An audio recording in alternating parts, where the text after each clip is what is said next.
Welcome to InfoStream, your daily current. Unsure what to listen to? Turn to us for today's headlines. Stay informed. U.S.-Russia-Ukraine peace talks remain unstable. COP30 negotiations stalled by fossil fuel opposition. U.S. military actions and Venezuela remain key concerns. Reeves. Budget faces major obstacles. Bolsonaro attempted escape. Arrested Israeli military continues West Bank demolitions, and France warns of child casualties in future conflict. A G20 summit confronted by U.S. absence and global shifts. Protests target embassies over Thailand-Malaysia border. Dispute Greene resigns due to Trump conflict. Affordability concerns rise. Trump and Mamdani meet. Signaling new dynamics. Nigeria school kidnappings. Worsen security crisis. Trump and others engage in political disputes. BBC board member resigns over governance issues. House committee expands Epstein investigation. The U.S.-Russia-Ukraine peace proposal, a shifting landscape, recent developments surrounding the conflict in Ukraine center on a newly proposed 28-point peace plan brokered by the Trump administration, sparking both urgency and concern amongst international stakeholders.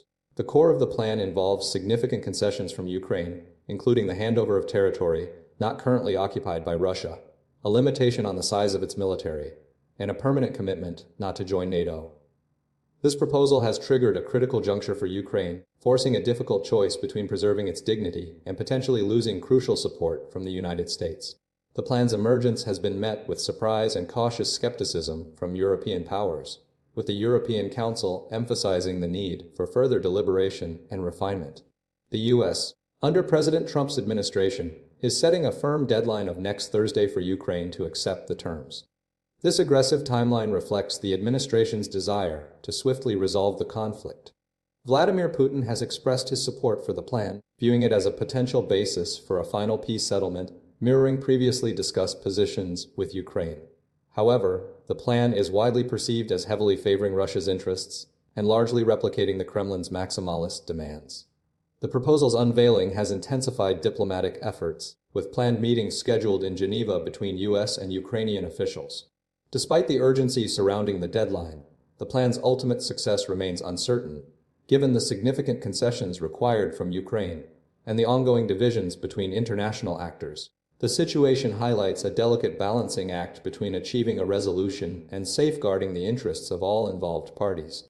COP30 talks deadlocked over fossil fuels. COP30 climate talks in Belém, Brazil, are experiencing a significant deadlock primarily due to disagreements surrounding the reduction of fossil fuel use. The draft deal, intended to outline a pathway away from coal, oil, and gas, has been stripped of all references to fossil fuels, a move strongly opposed by nations, led by Brazil and the UK. This decision was largely driven by opposition from oil-producing countries, including Saudi Arabia and Russia, who argue for continued exploitation of their reserves. The initial draft included 3 potential routes for transitioning away from fossil fuels, but this language was removed, prompting a strong reaction from countries who believe it's crucial for securing a meaningful agreement. A letter from a group of nations, including the UK, expressed deep concern, rejecting the current proposal as take it or leave it, and demanding a commitment to a just and orderly transition. Several nations, particularly smaller island nations, are prioritizing securing increased climate finance from richer countries to aid adaptation efforts due to the impacts of rising temperatures. This finance gap remains a significant point of contention. Brazil's President Luiz Inácio Lula da Silva has repeatedly advocated for stronger action on fossil fuels, believing it's essential for the country's economic development and recent deforestation efforts. However, Brazil's own plans to increase offshore oil and gas production are viewed as incompatible with the overall goals of the summit. France echoed similar sentiments, stating they would accept a deal with a mention of fossil fuels, but rejecting the current draft entirely. The negotiations are characterized by intense diplomatic maneuvering and national interests clashing.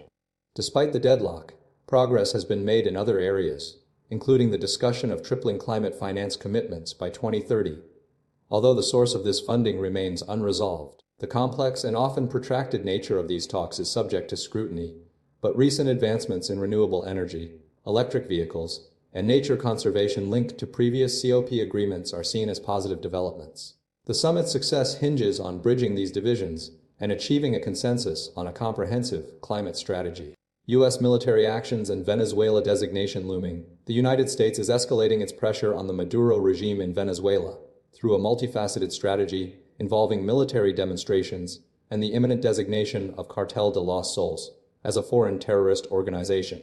The BBC published research estimating that locking down a week earlier than the initial March 2020 lockdown in England could have prevented approximately 23,000 deaths during the first wave of the COVID-19 pandemic, although this figure doesn't account for subsequent waves or alternative preventative measures. This designation, a serious counterterrorism tool, will authorize President Trump to impose fresh sanctions and potentially expand military options for intervention. Simultaneously, the U.S. military is conducting increasingly assertive displays of force near Venezuela. On Thursday, at least 6 U.S. aircraft, including a supersonic F-80E fighter jet, a B-52 strategic bomber, and reconnaissance aircraft, were flown over the Venezuelan coast as part of a bomber attack demo intended to deter illicit trafficking. These actions preceded the impending designation, which requires notification to Congress, though no objections have been raised. The U.S. military has been steadily building a presence in the region, conducting training missions and flights north of Caracas and Isla Margarita. President Trump has indicated a willingness to engage in diplomatic discussions with Maduro, though recent dialogue facilitated by Rick Grenell and later through Qatar have stalled. The administration is exploring potential messaging channels, but no other country has been approached to serve as an intermediary. The designation of Cartel de los Sols represents a significant escalation, prohibiting U.S. persons from providing material support to the organization and blocking its representatives from entering the United States. Despite the heightened tensions, the possibility of a diplomatic solution remains, though the continued military buildup suggests a readiness for further action. The U.S. military has been conducting training missions and flights north of Caracas and Isla Margarita. Rachel Reeves's budget faces significant challenges. Rachel Reeves's upcoming budget is fraught with difficulty due to a complex interplay of economic pressures, political constraints, and public skepticism. The budget process itself has been protracted, involving 13 separate tax proposals and extensive consultations. Reeves is tasked with addressing the cost of living, NACE waiting lists, and national debt, while navigating significant hurdles. The government's financial position is precarious, burdened by high debt levels and a struggling economy. The Office for Budget Responsibility's revised forecasts have reduced headroom, limiting Reeves's ability to borrow. Labor's manifesto pledges avoiding increases in income tax, national insurance, and VAT further constrain the Treasury's options. Political divisions within the government complicate matters. Backbenchers' demands for spending increases, particularly concerning energy costs and the 2-child cap on benefits, clash with Reeves's priorities. Recent decisions, such as hiking national insurance for hiring and the rumored pay-per-mile charge for electric vehicles, have undermined promises of economic growth and business support. Furthermore, the government's lack of clarity regarding its overall economic strategy and frequent policy contradictions, exemplified by the tension between promises of energy savings and increased oil and gas taxes, contribute to public uncertainty. The constant political instability within No 10, marked by leadership speculation and frequent policy shifts, adds to the challenges. Despite these obstacles, Reeves must attempt to balance the demands of financial markets, the aspirations of labor's backbenchers, and the concerns of a public increasingly dissatisfied with the government's performance. The budget represents a critical test for Reeves, requiring her to make difficult choices that will shape the government's future and potentially determine its political viability. The inherent contradictions between economic realities and political pressures will undoubtedly define the budget's outcome. Bolsonaro arrested to prevent escape attempt. Former Brazilian President Jair Bolsonaro was arrested on Saturday at his residence in Brasília, Brazil, following a court order designed to prevent a potential escape attempt days before he was scheduled to begin serving a 27-year prison sentence for leading a coup attempt. The federal police executed a preventive arrest warrant, authorized by the Supreme Court, triggered by a vigil organized by Bolsonaro's son, Senator Flávio Bolsonaro. Initial reports indicated that the vigil was intended to pray for Bolsonaro's health and advocate for the return of democracy. Concerns escalated as the Supreme Court received information suggesting the vigil could become a large-scale event, potentially disrupting public order and leading to unpredictable consequences. Furthermore, the court was alerted to a violation of Bolsonaro's electronic monitoring equipment early Saturday morning, reinforcing the suspicion that he intended to disable the bracelet and facilitate his escape. This suspicion was heightened by the organized gathering of supporters. Bolsonaro's lawyers vehemently denied the escape attempt, asserting that he was arrested at his home while under police surveillance and that his health was fragile. They emphasized the protected right to assembly regarding the planned vigil. 4 out of 5 justices had previously convicted Bolsonaro on 5 counts, including plotting a coup d'état, participating in an armed criminal organization, attempting to abolish Brazil's democratic order by force, committing violent acts against state institutions, and damaging protected public property during the January 8, 2023, storming of government buildings. Alongside Bolsonaro, high-ranking military officials and a federal police officer were also sentenced for their involvement in the coup attempt and plotting to kill President Luiz Inácio Lula da Silva. The Supreme Court's decision reflects a significant blow to Brazil's democratic institutions following the 2022 election. The ongoing situation highlights the continued challenges to Brazil's political stability and the legal ramifications of the events surrounding the 2022 election. Israeli military demolitions and displacement in West Bank refugee camps. Following Operation Iron Wall, Israeli forces have systematically demolished homes and infrastructure within 3 West Bank refugee camps, Nur Shams, Tulkarm, and Jenin, resulting in the displacement of approximately 32,000 residents. The operation, initiated in late January, aimed to dismantle Palestinian militant infrastructure, specifically targeting Hamas and Palestinian Islamic Jihad groups operating within the camps. Extensive demolitions, totaling around 50 structures according to Human Rights Watch, have been carried out, significantly altering the landscape of the camps. The military justifies the actions as necessary for operational necessity, citing the need to establish new access routes and eliminate terrorist threats. However, Human Rights Watch condemns the forced evacuations and destruction as constituting war crimes and crimes against humanity, arguing they violate international humanitarian law. The IDF claims the demolitions are based on urgent military needs, and that residents have been able to petition the Israeli Supreme Court, though all such petitions have been denied. Residents report a pattern of terror, including prolonged power and water outages, and constant gunfire, leading to panicked flight. Many families, like that of Nahaya al-Jundi, have been forced to seek refuge in neighboring areas, experiencing economic hardship and disruption to education, particularly through the closure of URDLA schools within the camps. Israeli Defense Minister Israel Katz declared the operation a success in August, noting an 80% drop in terror alerts. The IDF emphasizes its extended presence is crucial for reshaping and stabilizing the area, with demolitions directly linked to opening access routes. Satellite imagery reveals a deliberate reshaping of the camps, prioritizing military access over residential spaces. Despite ongoing protests and petitions, residents remain largely excluded from returning to their homes.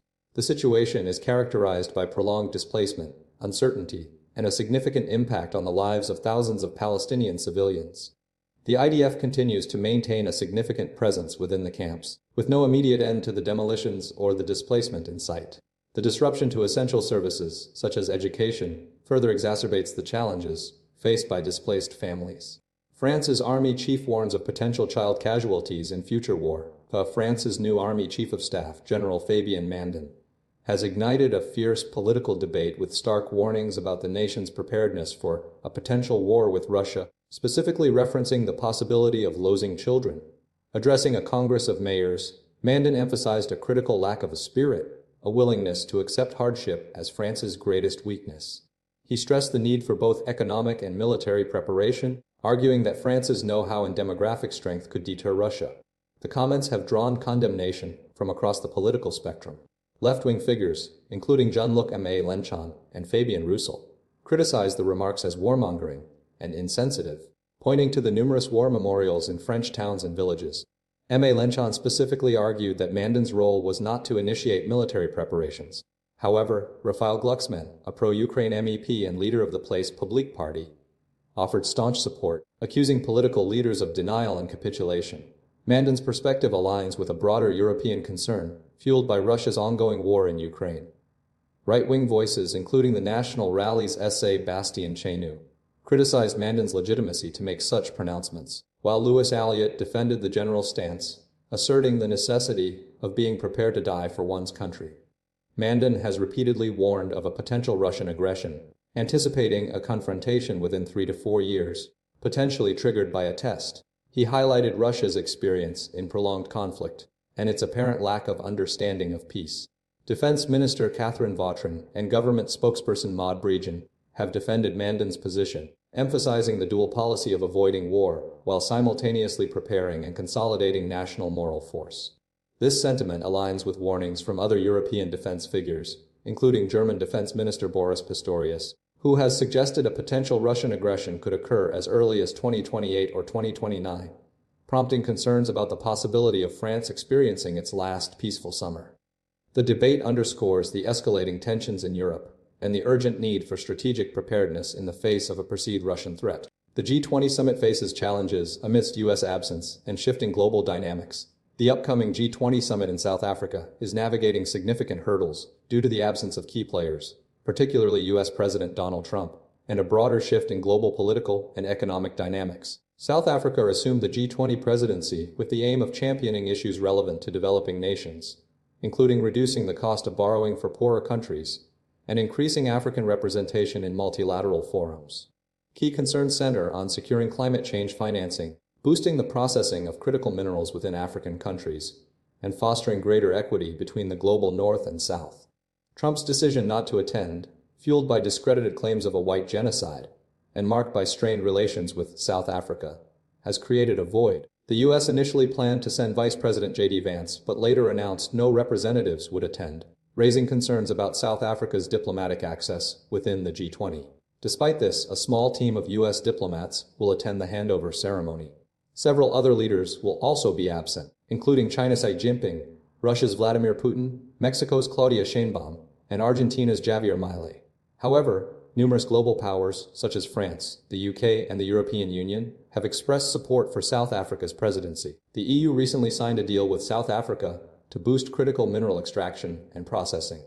South African officials are determined to forge ahead, aiming to secure a joint declaration that addresses issues like trade barriers, technological advancements, and climate change. They believe this declaration is crucial, particularly given the challenges posed by the current geopolitical landscape.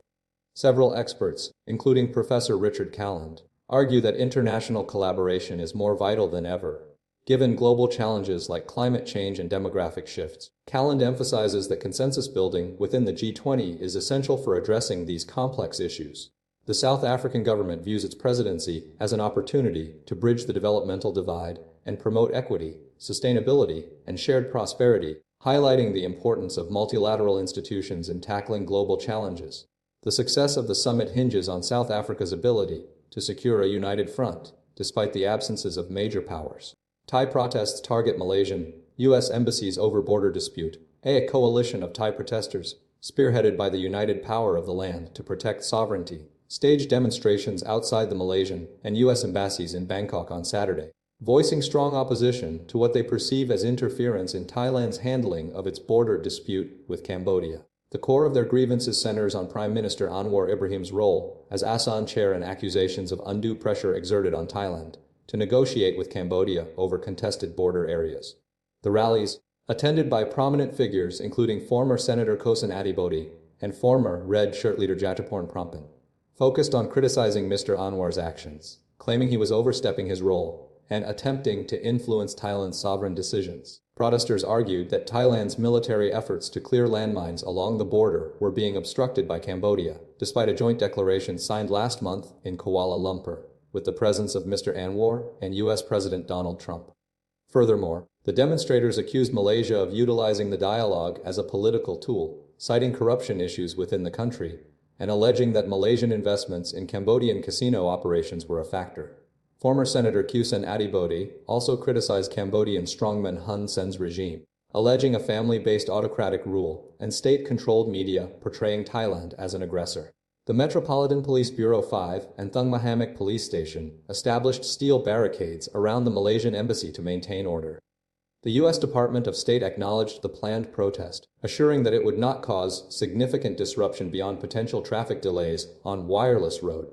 The protesters' actions highlight a significant level of tension surrounding the border dispute and Thailand's perceived lack of autonomy in addressing it within the ASEAN framework, emphasizing concerns about external influence and the integrity of Thailand's sovereignty. The situation underscores the complex geopolitical dynamics at play and the ongoing challenges in resolving the border issue peacefully. Marjorie Taylor Greene resigns amid Trump feud. Affordability focus emerges. Marjorie Taylor Greene announced her resignation from the U.S. Congress, a move precipitated by a bitter public feud with former President Donald Trump. The catalyst was Greene's persistent demands for the release of documents related to Jeffrey Epstein, a matter initially united Trump and his base but subsequently becoming divisive. Trump, responding with increasingly aggressive accusations of treason, initially threatened to back a challenger against Greene, but later reversed course, signing a bill mandating the Justice Department's release of the documents within 30 days. Greene's departure followed months of criticism of Trump's policies, particularly regarding cost of living and her outspokenness on news shows.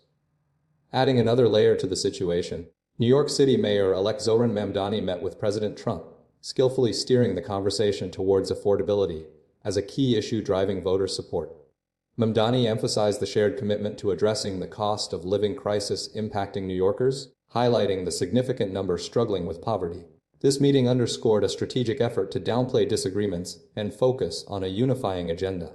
Meanwhile, legal commentator Michael Cohen sent a pointed message to Greene, describing her situation as welcome to the Under the Bus Club, reflecting the perceived abandonment she faced after her public clashes with Trump. The Epstein document demand, initially a unifying factor, ultimately fractured the Republican Party, culminating in Greene's resignation and Trump's shift in strategy. The focus on affordability championed by Mamdani represents a new direction, attempting to address voter concerns and potentially mitigate the fallout from the escalating political drama. The events highlight a period of significant instability within the Republican Party, marked by personal attacks, policy disagreements, and strategic maneuvering. Trump and Mamdani's unexpected meeting, a shift in dynamics, recent reports detail a surprisingly cordial meeting between President Donald Trump and New York City Mayor-elect Zohran Mamdani, marked by a departure from earlier antagonistic exchanges. Initial reactions to the meeting, captured in several BBC and CNN articles, highlighted a shared focus on addressing New York City's affordability crisis as the primary driver of the unexpectedly positive tone. Trump repeatedly praised Mamdani's abilities and expressed confidence in his leadership, a stark contrast to earlier public statements characterizing Mamdani as a communist and a fascist. The meeting's significance lies in its potential to reshape the political landscape. Trump's willingness to dismiss Mamdani's earlier criticisms, including the label of fascist, suggests a strategic shift aimed at leveraging the affordability issue, a concern widely shared by voters to his advantage. This tactic is particularly relevant given Trump's own focus on economic stability and his struggles to connect with voters on other issues. Several polls indicate that while Mamdani remains a divisive figure, particularly among Republicans and older Americans, his focus on affordability resonates with a broader electorate. Polling data from Marquette University Law School and Reuters, Ipsos reveals that Americans view Mamdani unfavorably, but his stance on the cost of living is significantly more popular than Trump's, with a 72% disapproval rating on that specific issue. During the meeting, Trump displayed a notable willingness to engage with Mamdani's criticisms, even laughing off the suggestion that Mamdani considered him a fascist, further demonstrating a desire to move beyond the earlier confrontational rhetoric. This willingness to acknowledge and deflect the criticism is seen as a key element in Trump's strategy. Furthermore, polling data shows a strong negative polarization surrounding Mamdani, with 3/4 of Republicans holding a very unfavorable view, largely due to his democratic socialist background. However, the meeting underscores the potential for Mamdani to be utilized as a political foil, particularly given Trump's struggles to connect with voters on affordability. The meeting's success hinges on Mamdani's ability to maintain focus on this key issue and effectively counter Republican attacks. Nigeria school kidnappings escalate amid security crisis. A series of alarming school kidnappings have dramatically escalated the security crisis in Nigeria, with over 300 students and staff taken from St. Mary's Catholic School in Niger State, revising the initial estimate from 215. This attack, one of the worst mass abductions in the country's history, follows a week of multiple incidents, including the kidnapping of over 20 schoolgirls in Kebbi State and an attack on a church in Kwara State resulting in 2 deaths and 38 abductions. President Bola Tinubu has postponed international trips to address the escalating security situation. The attacks, perpetrated by armed groups locally known as bandits, are occurring across multiple regions. In the northeast, jihadist groups continue to battle state forces, primarily targeting Muslim populations. Simultaneously, conflicts between herders, mostly Muslim, and farmers, largely Christian, over resources are prevalent in the center of the country. St. Mary's School's decision to reopen, despite intelligence warnings highlighting heightened attack risks, is under scrutiny. Local residents expressed widespread fear and frustration regarding the deteriorating security environment. Families are desperately awaiting the return of the abducted students. U.S. President Donald Trump has recently fueled tensions by alleging persecution of Christians in Nigeria, a claim vehemently denied by the Nigerian government. U.S. Defense Secretary Pete Hegseth has urged Nigeria to take urgent and enduring action to combat violence against all groups, including those who reject terrorist ideologies. Despite outlawed ransom payments, the criminal gang's operations persist, demanding ransoms for those abducted from various locations. 2 of the schoolgirls abducted in Kebbi State have escaped, while 23 remain missing. The situation underscores a complex web of interconnected security challenges, including religious and resource-based conflicts, demanding a multifaceted response. The ongoing crisis reflects a significant threat to Nigeria's stability and the safety of its citizens. Trump's accusations and rebuttals fuel political firestorm. Donald Trump has ignited a significant controversy by accusing 6 Democratic lawmakers of seditious behavior, punishable by death, following their release of a video urging service members to refuse unlawful commands. The video, spearheaded by Senator Alyssa Slotkin and featuring Mark Kelly, Chris Deluzio, Maggie Goodlander, Chrissy Hullahan, and Jason Crow, directly challenges Trump's rhetoric and emphasizes the constitutional duty of service members to disobey illegal orders. Trump's response, characterized by inflammatory language and calls for arrest and potential execution, has drawn widespread condemnation. The Democrats vehemently reject Trump's accusations, asserting that their message is one of upholding constitutional principles and refusing to participate in unlawful actions. They highlight the historical precedent of service members refusing to carry out illegal orders, particularly during wartime. The situation is further complicated by concerns about rising political violence and threats against public officials, exemplified by recent incidents, including the assassination of Charlie Kirk, an arson attack on Governor Josh Shapiro's home, and the killing of a Democratic Minnesota lawmaker and her husband.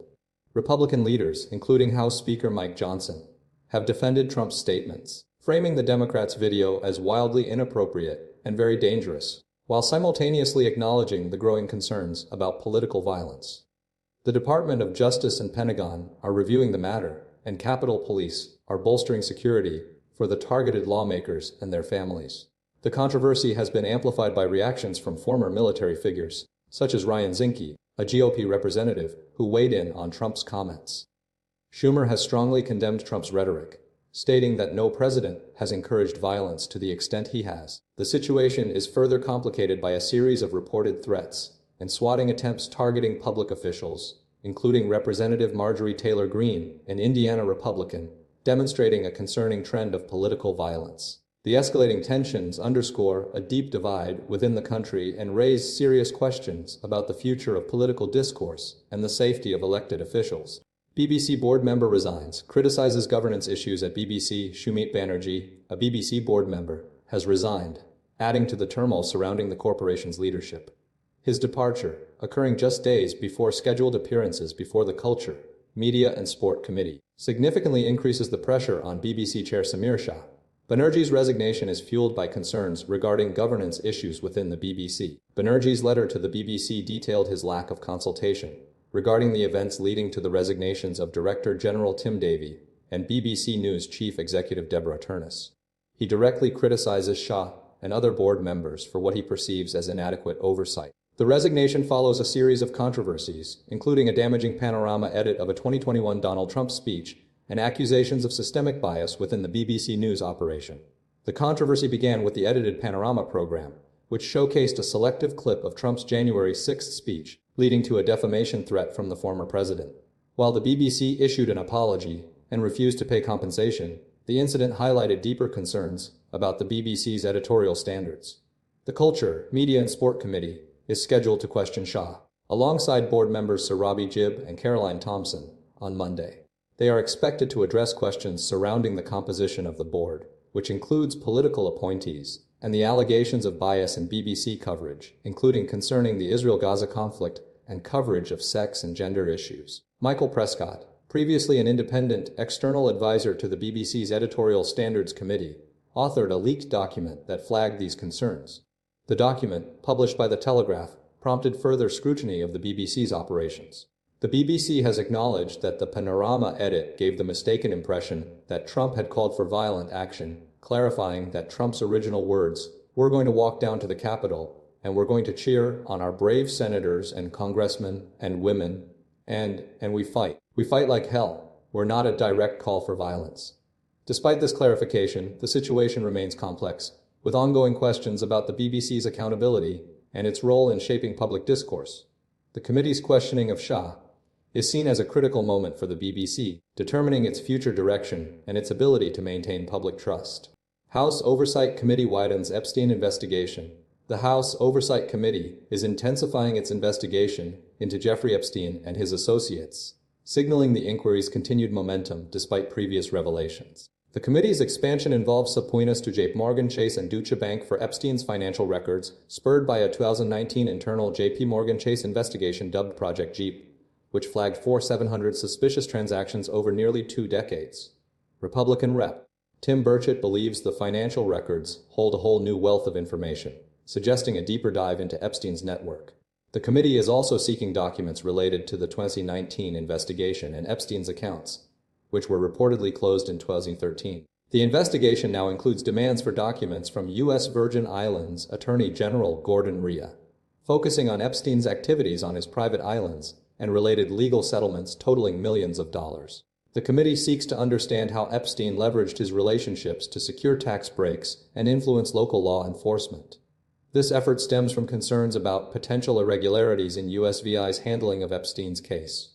Furthermore, the committee is pursuing subpoenas to 2 banks, JP Morgan Chase and Deutsche Bank, to gain access to Epstein's financial records. The committee believes this information will provide crucial insights into Epstein's network and operations. The investigation has also targeted individuals connected to Epstein's network, including former Harvard University President Larry Summers, who had a years-long, intimate correspondence with Epstein. Summers resigned from numerous public roles following the revelations. Harvard University is now conducting its own investigation into Summers' connection and any other university affiliates implicated in the documents released. The committee's efforts are driven by a desire for transparency and accountability regarding the federal government's initial investigation. The committee is seeking to uncover any potential lapses in oversight and ensure survivors receive justice. The Justice Department is under pressure to release all 300 gigabytes of Epstein files, a process expected to take 30 days. The investigation is expected to continue expanding, with the committee actively seeking information from survivors, former associates, and relevant institutions. Senator Chris Murphy has expressed concern about the possibility of Trump redacting mentions of himself from the files. Democratic Sen. Ron Wyden's report revealed that JP Morgan Chase underreported Epstein's suspicious transactions, further fueling the investigation. The committee's letter to Rea highlights an interconnectedness between the USVI and Mr. Epstein, seeking to understand the circumstances surrounding his activities in the Virgin Islands.